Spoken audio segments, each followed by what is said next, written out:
Mheshimiwa Spika, nilikuwa ninasema hivi, kwa wale ambao wamechaguliwa kwa uchaguzi mdogo ambao uliopita, mimi nawakaribisha kwa roho mzuri, lakini ni vizuri kusema ukweli. Mheshimiwa Spika, Mheshimiwa Wamuthende, usikilize ground, usidanganywe na wabunge hapa. Wabunge wanaweza kukudanganya na ujipate utarudi kwa hii nyumba. Mheshimiwa Wamuthende, tunakupenda na tunakuheshimu kwa zile kura kidogo ambazo ulitushinda nazo. Kura 400, sio kura ya kujidai nayo, sio kura ya kujipigia kifua. Mheshimiwa Spika, lazima Wakenya waambiwe ukweli.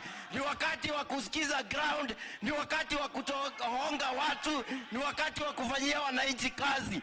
Mheshimiwa Spika, hatutaki udanganyifu katika taifa letu wa Kenya wakati tunaendelea na uchaguzi wa mwaka 2000. Your time is up. Order. Order. Didymus. 1 minute. Mheshimiwa Spika.